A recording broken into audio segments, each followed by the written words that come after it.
have you guys, have you heard, we are in the middle of a practice analysis of the exam. And, you know, people in the business world recognize the exam as the hallmark of our profession. It has a reputation. Of all the professional exams, it is the one that people say to me, that's got to be the hardest professional exam or most difficult to pass. And that definitely is a hallmark of our profession. And so our panel of Colleen Conrad, as you guys know, is our Chief Operating Officer and Executive Vice President. Michael Decker, who is a Vice President for examinations for AICPA, and Rick Nicewonder, who's CPA, PhD, and he is Chair of the AICPA Board of Examiners. So with that, I'm going to let you guys take it. And so who's presenting first? I am. Why would I not know that? Thank you, Carlos. First of all, thank you for letting us talk to you today. Those of you that have been around a while know that how this usually works is that I speak for a while on exam statistics, things about the international exam, and then usually the chair of the BOE speaks. In this case, it's Rick. For a change, we invited Mike Decker to join us at the podium. He often speaks to the executive directors at the ED conference in the spring, but this is so important, and Mike got a promotion, so we're so excited to have him up here. He's now Vice President of Exams at AICPA, so let's congratulate him on that. Thank you. We also heard yesterday about flipped classrooms, so what we're going to do this time is even though this is entitled What the Practice Analysis Means to State Boards and Other Exam News, we decided to start with the other exam news and then go into the practice analysis. I also want to give you a heads up that we're going to leave plenty of time today for questions. I have some questions that have been given to me by folks in the audience, but if others of you have questions, be thinking about them, because we did leave plenty of time in this session for questions and hopefully answers to those questions. So a few exam statistics. Often we show you numbers that are number of sections taken, and they add up to around 250,000 a year, give or take. This is actually the unique exam candidates, not the actual sections taken, but the candidates that have tested. The numbers have been fairly flat the last 3 years, you can see, and this year in 2014, we're not quite done yet. We have to get through November. But the numbers have trended down slightly. So this is an area to watch. You will have heard or seen, if any of you that go to council meeting, a discussion of a concern about the pipeline of CPAs. Even though we do have increasing number of accounting graduates out of the accounting programs, the numbers taking the CPAs have leveled off, and so there's a little bit of a question about, well, why is that happening? And I know AICPA is commissioning a market study to take a look at that, and we are going to ask your help on this. The state board should be getting a request in the next week here probably to, just like we did for the survey for the practice analysis, to provide us some names of newly licensed CPAs and those that supervise newly licensed CPAs, to let us survey them for the practice analysis, which Rick and Mike will talk about. We also want to look at those in the candidate pipeline. And what you have is, we know, those who maybe started to test, they took a part or two, and then they've dropped off. For some reason, they've decided not to continue. So we are going to be asking for your help to provide some of those names, just like we did for the practice analysis for the survey, meaning if you will share or let us pull that information out of ALD, NASBA will look at it. We will send a request to those candidates. And again, we won't do this unless each state specifically says okay. And then if they want to participate in a survey or be interviewed, then they will reach back to the survey company, and say, okay, yes, I'm interested, and I'll give you my input. In all cases, AICPA doesn't get to see any specific candidate information. There's agreements between the market study company and NASBA and AICPA that none of that information will be shared with AICPA. So I did want to give you a heads up on that. We've, with James Suh and his group, we like to slice and dice the numbers in different ways, and this is a slide that you probably haven't seen before, so it probably bears a little bit of an explanation. This is showing each line is one of the sections of the examination, and you can see the colors that match with it. And it tells you that the higher bars are the exam section that the candidates have chosen to take first. Okay? So you can see that the top line at the beginning, BEC, was the most popular exam to take first early on. But come 2010 into 2011, it dropped like a rock, and then it's continued to drop since that. And you can see that the other exam sections have become more popular. So what is this? Why do I even share this with you? Those of you that follow pass rates and pass rates on exam sections will know that the BEC section pass rate has been going up. It has been escalating. And this is one of the reasons for that. I think what happened in January 2011 is CBTE went into effect, which was the second evolution of the exam. And when that happened, the written communications were taken out of the other sections of the exam and put into BEC. So that is where written communication is tested, and many candidates do well on that section. Also, though, I think what we find is the trend, and this is showing that pass rate is also going up because candidates are now taking BEC last or almost last in recent years. So they've already passed 1, 2, 3 other sections before they get to BEC. So these are the smarter candidates, the ones who have already passed 3, that will end up taking it. They're not taking it first and using that as the exam section that lets them know, wow, maybe I'm not cut out to take the exam after all. So that is another reason. Also, because written communication is in that section, like I said, it is a somewhat easier section. Candidates tend to do better on it. This is also slicing and dicing things a little bit different. So this is students passing 4 parts, the percentage that passed the exam of those that attempted 4 sections. And it's by accrediting body. Yesterday we heard from some of the educators, and they talked about AACSB and AACSBA, which is the accounting, those that are accredited at the accounting college level and not just the business school level. And then we showed 2 others. One is ACBSP, Accreditation Council for Business Schools and Programs, and then IACBE, International Assembly for Collegiate Business Education. What we're doing is, just similar to what they showed yesterday, is that you can see that the AACSB and AACSBA schools are the ones with the higher pass rates. And I don't want to alarm you with these pass rates, because think about it, these are the candidates who have taken all 4 parts again. So these are the ones who the pass rates are going to be higher in those situations. Also, a few other things to note here, that much of the perception of higher pass rates is because the pass rates in the AACSB and AACSBA schools are higher.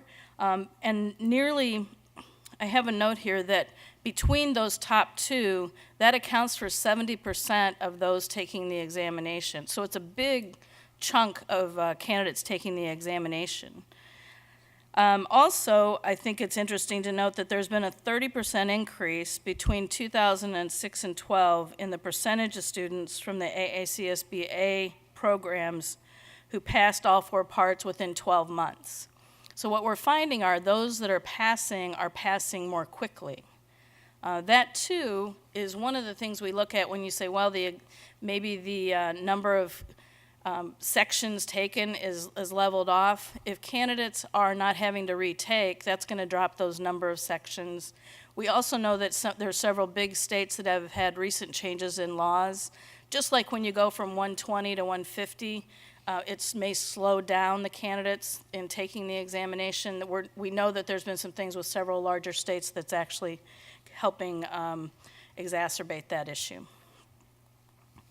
So on the international front, we did have big news recently. This slide actually shows everywhere where in black, it shows where we let candidates test internationally. And in the lighter color, these are the other countries that are allowed to test at those test centers. So as an example, Brazil is open. Anybody in South America can test in Brazil.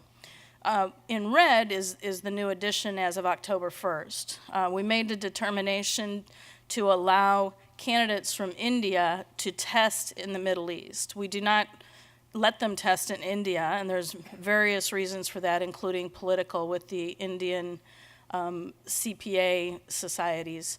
But we are opening up the Middle East to India, which is a really big deal, and they are very excited about it. They don't have to travel all the way to the United States to take the examination. And we also know that there are a lot of Indian candidates who live in these countries in the Middle East, that they live and work there. So that is, October 1 was a very significant change, and you probably saw press releases on that. Another change that we made that we haven't made a lot of press releases about, but we are now allowing candidates with student visas and work visas in these countries to test in these countries. So this is another change that we've recently made. We just felt that it seemed fair to do that. A few trends on the international front. Middle East, this is reflecting in blue the candidates from the Middle East testing in the United States, and in orange are the candidates from the Middle East that are testing in the Middle East. So you can see that has ramped up to where 99%, almost all candidates that have addresses in the Middle East now take the test there, which is great. It's great that they're taking that opportunity to do that. And we do know that this volume is already starting to trend up and will continue to now that we've opened up the Middle East to India. On the Japanese front, the numbers aren't quite so good. We see, just like we did in the Middle East, that in this case, 93%, 92% of Japanese candidates test in Japan. So that's great.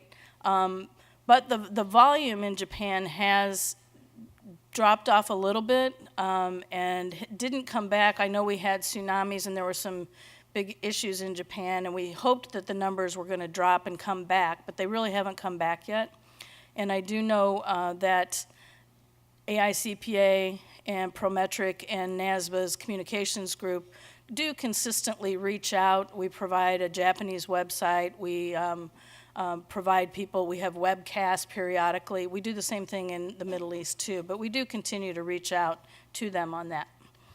So that's a real kind of a shortened version of a few statistics and some information, and be happy at the conclusion to take, did I go ahead when I shouldn't have? No, that's fine. Take questions you have on that. But what I want to do now is turn it over to Rick and to Mike to talk about the practice analysis, because that's really the big deal that we're all dealing with right now, and I know that there's an invitation to comment that they're going to talk about that is in your materials and also before you for any responses that you would like to make. So Rick? Is security still here? Didn't I tell you that I'm your security? Yes, you did. Yeah, we're good now. Thank you very much, Colleen. I want to start the discussion of the practice analysis, first of all, by making sure you understand what it is. Practice analysis is a multi-year systematic research study that attempts to discern the duties and responsibilities of newly licensed CPAs, and then to determine the knowledge and skills that they need to perform those duties and responsibilities, and test the knowledge and skills. You can't test duties and responsibilities. You can test what the knowledge and skills they need to perform them are.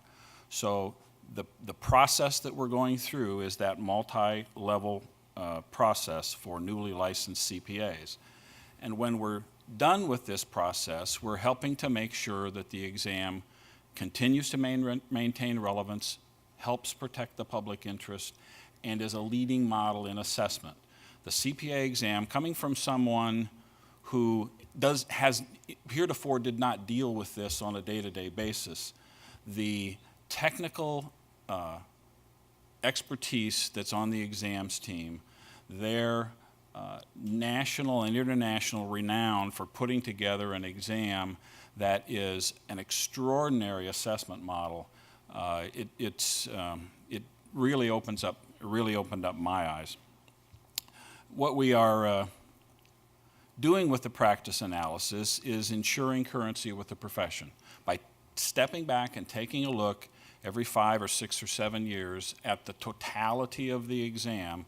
We get a better handle on what we need to do to make changes to continue to maintain that currency. And what we're really doing with the practice analysis is we are determining what we are going to test and how we're going to test it.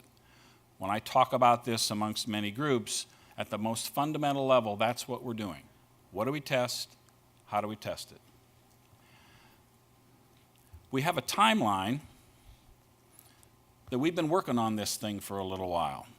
Last year, we put together the strategic direction, put a plan together as to how we were going to operationalize the practice analysis, and in 2014, we started to execute on that plan. Initially started with an exploration phase, with interviews and focus groups, with regulators. Some of you participated in a focus group in both of the regional meetings, with newly licensed CPAs, with their supervisors, with educators, with other regulators, all designed to get an initial handle on the kinds of things that the kinds of things that entry-level CPAs need to know and do. We're now in the midst of the confirmation phase, and there's 2 pieces to that. One of them is the invitation to comment, and we'll talk a little bit more about that in a second, and another one is a survey that's going to go out to 60,000 of your closest and fellow CPAs. That information in the invitation to comment and the survey, effectively the ITC, for example, takes a look at what are all the possible things that we could, how that we can test, and we're going to ask you, what do you think? And so it's important that we get information from you on what do you think. We're going to take that ITC information and the survey information in the first part of 2015, put it together in a draft blueprint, expose that towards the end of 2015, use the information that comes in from the exposure draft to provide the final look at what the exam should be, and at the beginning of 2016, announce the next version, and then in 2017, launch the next version of the CPA exam. Now, you might look at that timeline and say to yourself, that's an awful long time.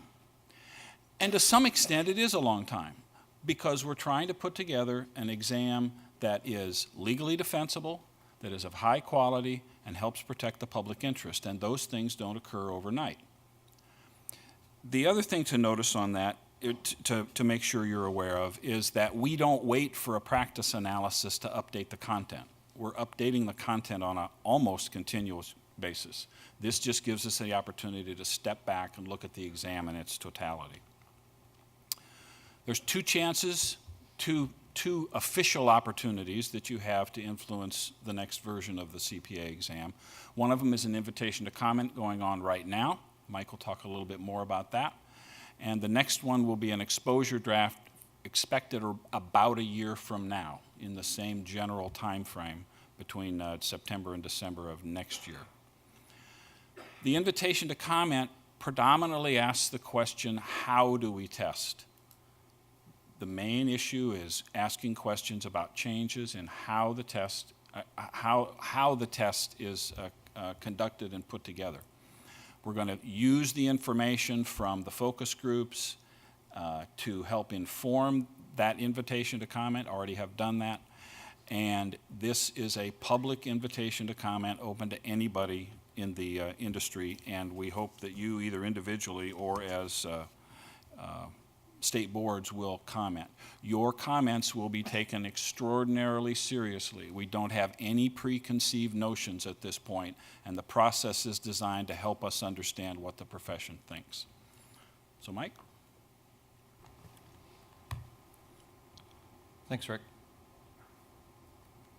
There we go. So when we did the practice analysis back in 2008, we received about 85 responses. This year, we've received over 200 responses so far. It's still not enough. One of the things that we want to promote is to ensure that we're getting state board, state society, and firm responses. To date, we've only received 4 state society responses, and we have not yet received an official state board response. So that's really why this slide is up here. We want and we need your state board formal responses. In addition, we're looking for firm responses. So we're reaching out to major firms, mid-sized firms, small firms. We would also request firm responses as well. And we are also reaching out to the regulators. So we've reached out to the FASB, the PCAOB, and the SEC to get their responses as well. So the invitation to comment stays open through December 2nd. And if it's a couple days after December 2nd, I can see later in December, no problem. We need that information. It will help us define what and how we're going to define the next version of the CPA exam. So currently, we're in the invitation to comment period. The next big milestone is the survey. And while the invitation to comment asks questions about how we test, the survey asks questions about what we test. So as Rick mentioned, there'll be over 60,000 surveys that will be conducted. It's entirely electronic, and we will be targeting newly licensed CPAs and supervisors of newly licensed CPAs. Each survey will have 100 randomized questions, and we'll be asking them specific questions about content.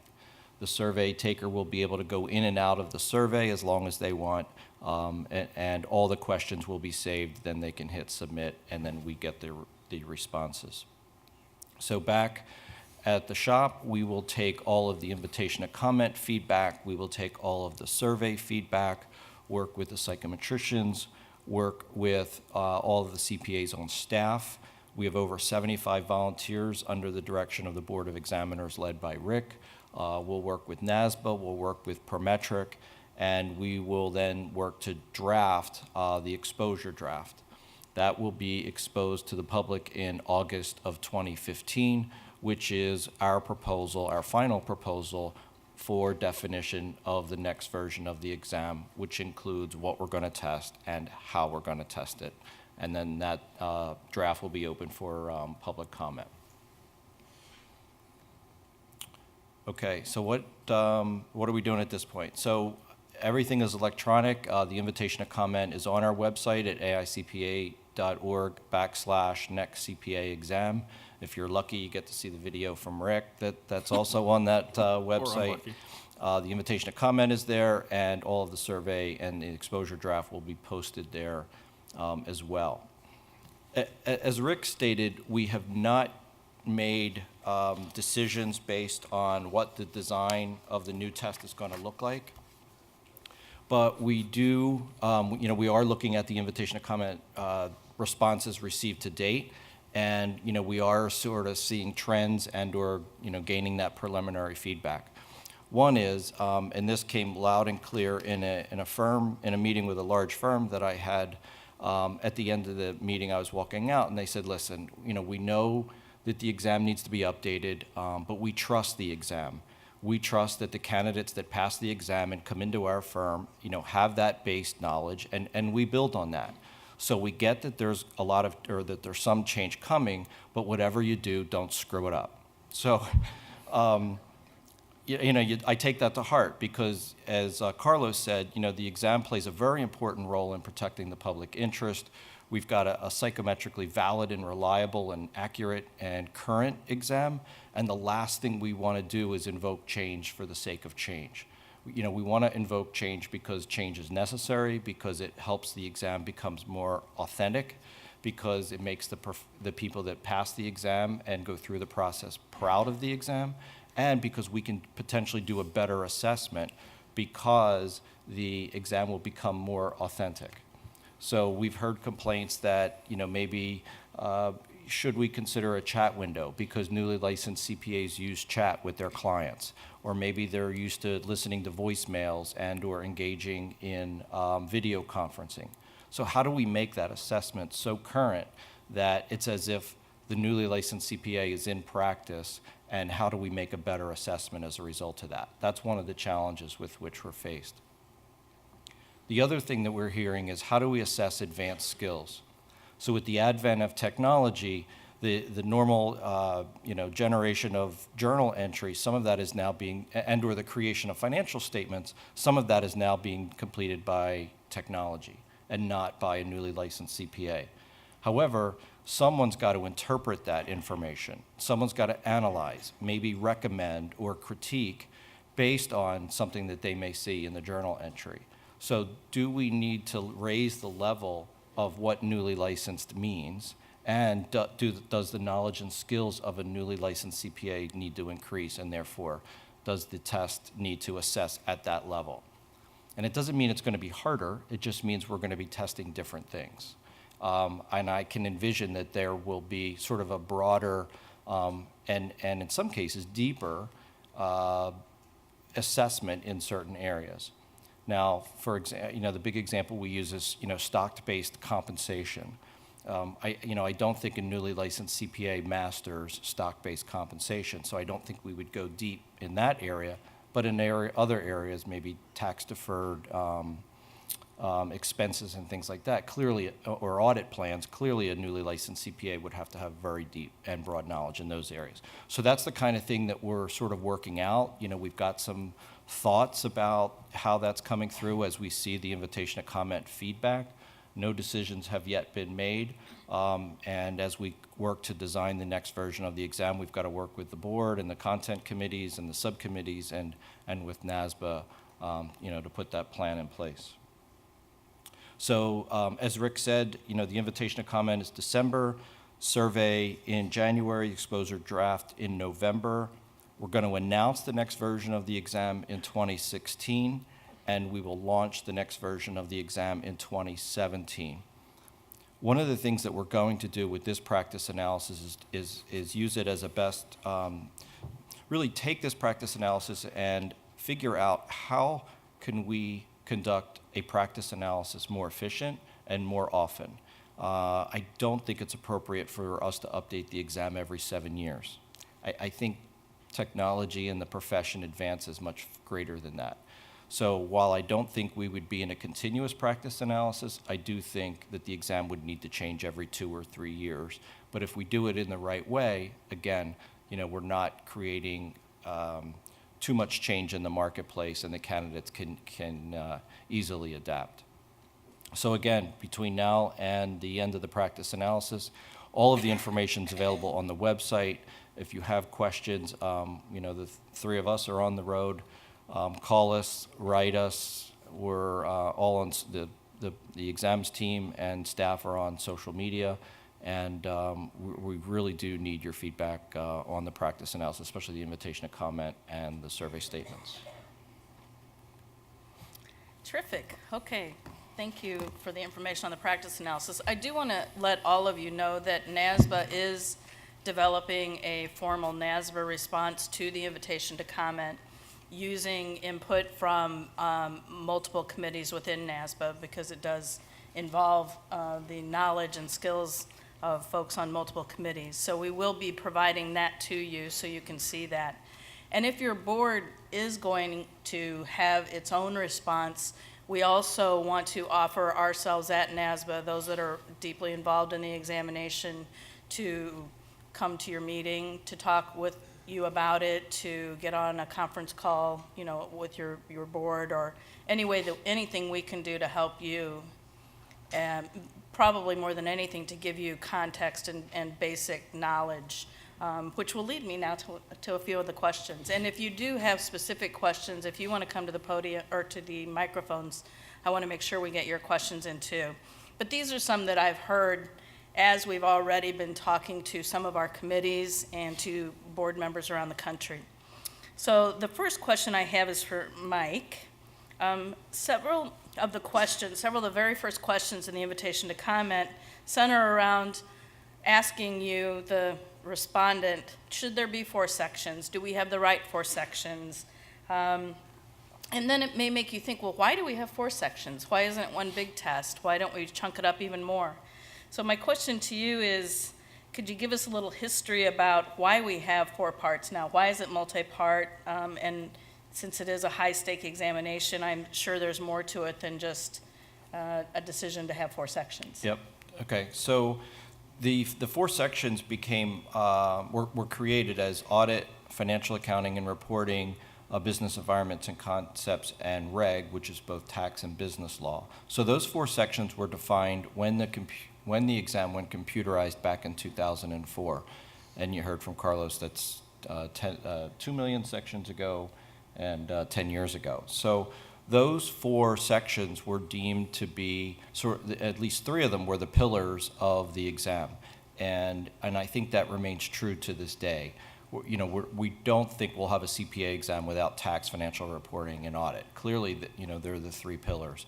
And I think that brings the question up, well, what was the original design for business environments and concept, and do you see change sort of in that area? We don't know. One of the big sort of challenges that we're dealing with is, do we test what some in the profession would call integration? So again, if I go back to the deferred income tax example, we test the calculation of deferred income taxes in the tax section. We also test or assess the reporting of deferred income taxes in financial accounting and reporting. So what if you had an integrated section or integrated questions where you weren't quite sure, is this a financial reporting question, is this a tax question, or is this something else? And you had more of an integrated question. So in the invitation to comment, you'll see, do we add that as a 5th section? Do we make that as one of the sections? And that's some of the questions that we'll have to address. BEC was developed as sort of all the other things that you needed to know, but should be assessed in a business or in a specific environment. So we are also looking at the BEC questions so that we would ask, maybe about COSO risk in an audit environment or in a specific environment, and that would help sort of strengthen BEC too and address some of the integration comments. As we design the next version of the test, we could look at 5 sections or shorter sections. I think there's a lot of support for, don't make too much change to the exam. The 4 sections seems about right. And there could be a little bit more time. We're not sure, but we think we've got something that is meeting the needs with the 4 sections that we have. Right. An example would be the audit section.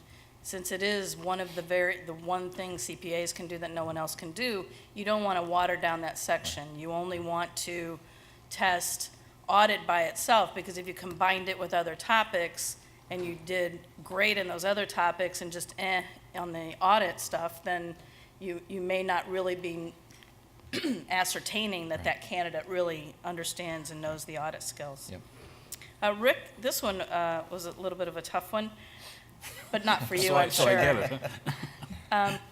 How can and this one will make you all go, how can the CPA exam test at a level that determines what a newly licensed CPA needs to know when they are taking the CPA exam right out of school and still need to meet the experience requirement before being licensed? Wouldn't they need to have that experience to be able to pass the examination? I think the first thing we need to think about is go back to the notion of the integration of the 3 E's. These are not Walter's 3 E's. This is education, the examination, and experience. Those 3 things come together to create, in a way, a newly licensed CPA. And each one of those pieces is stronger in certain aspects than in others.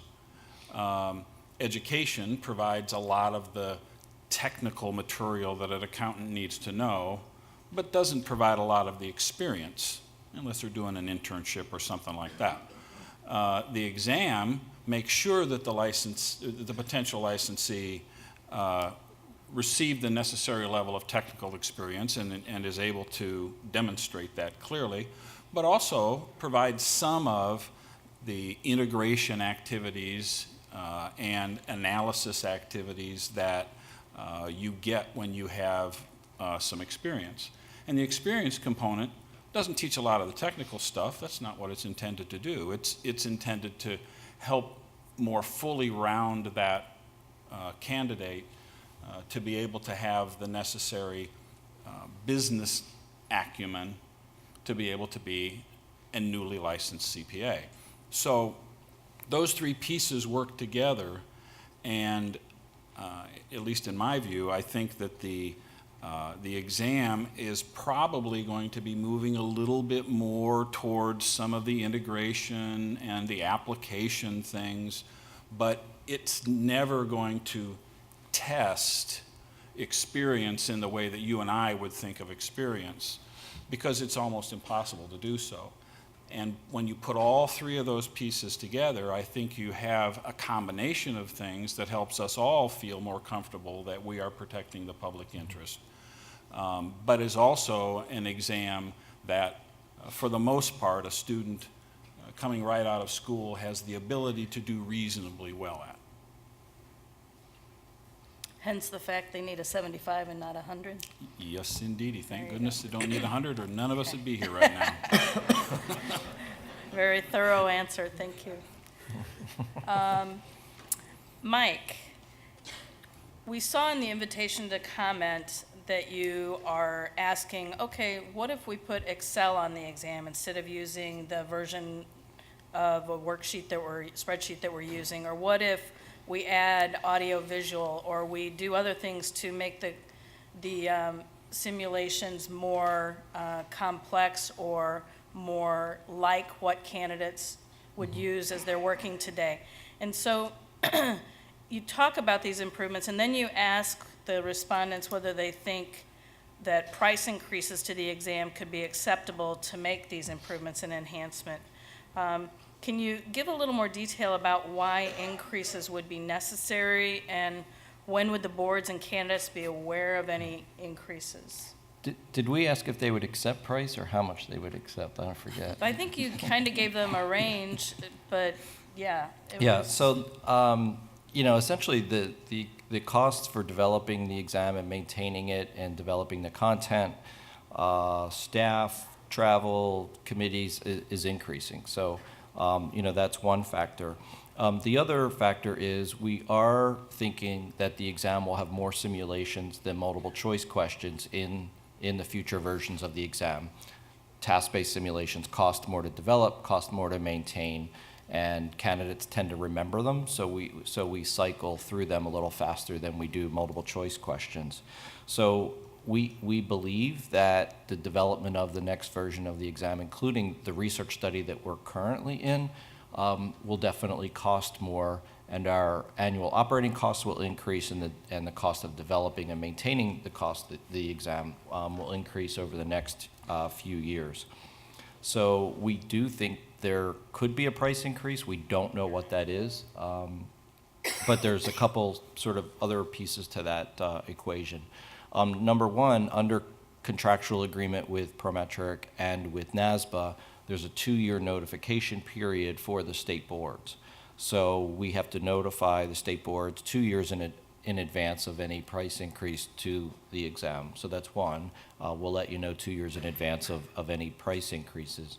And two, under the tri-party agreement with NASBA, AICPA, and Prometric, we have a break even. So by 2024, the money in the bank has to be at zero or close to that as we enter into renegotiation of the contract. So this isn't a money-making venture for us. This is money that's invested back into the exam for research, for analysis, and for maintenance. So. Dan, Dan, I see you popped up in the Yep. middle of that answer, so you must have a related question. Yeah, just a question, you know, an effect on state boards, obviously, with changes to the exam. I might be jumping ahead a little here.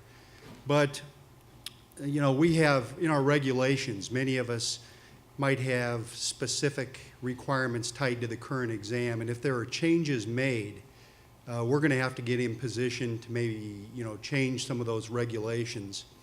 So do you have any thoughts there? I know we've talked a little bit about this. Possibly it could be a UAA project or something, but state boards are quickly going to be looking, as the exam changes, if it changes, to follow up in our regulations with those changes. Any thoughts? Yeah, great question. Thanks, Dan. So, one, we've worked very closely with Ed Barnicott and with Colleen. Ed sits on the practice analysis sponsor group, so we have looked at state legislation as it relates to some, I don't know if it was rules or legislation specifically referring to the 4 sections of the exam, and we wanted to make sure that there were no law changes or legislation changes if we changed either added a 5th section or changed the name of a section. So we're looking at the rules and the legislation around specific content and the exam. 2, the exposure draft will be available in August, so we'll work very closely with Colleen and with state boards. You know, it may require some kind of roadshow, whether it's the regionals, the EDs, or other special meetings, because we want to understand and make sure that the state boards are in a position to affect these changes before they go live, before the announcement in 16, and then before we go live with the new exam in 2017. And one of the keys is we want to make sure, as insofar as possible, that when the final, in 16, the final version of the exam comes out, that it isn't going to be a big surprise. Okay, I know it's our time, but let's take the 2 questions that we have here. Doug? Doug Skiles, recently unemployed. At one point, there was some discussion about the BEC possibly becoming a capstone program, and that I didn't hear that necessarily today. So, can you tell me where the thought process is in that? Yeah, you might have heard that as an ED, as a what if the BEC section became capstone. And for those in the audience, capstone means it would be the section that you would have to take last, meaning you take the other 3 sections and then finish with the final section. It's an option. Don't know, I don't know if we're really seriously considering it or not. It is definitely an option. It's something that's done in a lot of testing programs. I do know that would be a huge challenge, or I understand that would be a huge challenge to state boards, because their sort of the eligibility processing and their systems would have to change to, if the candidate passed all 3, then eligibility is granted for the capstone. And so we'd really have to come up with really strong reasons why it would be required.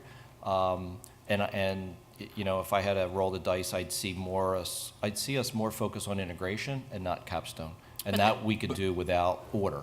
But this is one of the questions, Right. the set of the Yes. questions in the invitation to comment. So Yes. your thoughts on that are being Very sought. important. Absolutely. Right. And then one last question John. over here. John Patterson from Ohio. I wanted to make a comment. 2 things have happened in Ohio. Our college system over the last 5 or 6 years went to a semester system, which means instead of getting out at the beginning of May, you get out almost at the end of May.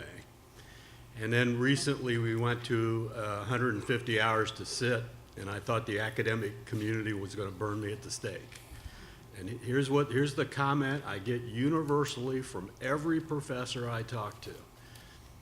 If they don't have a problem with the 150 hours, they think that if they have the 150 hours, the pass rate goes up.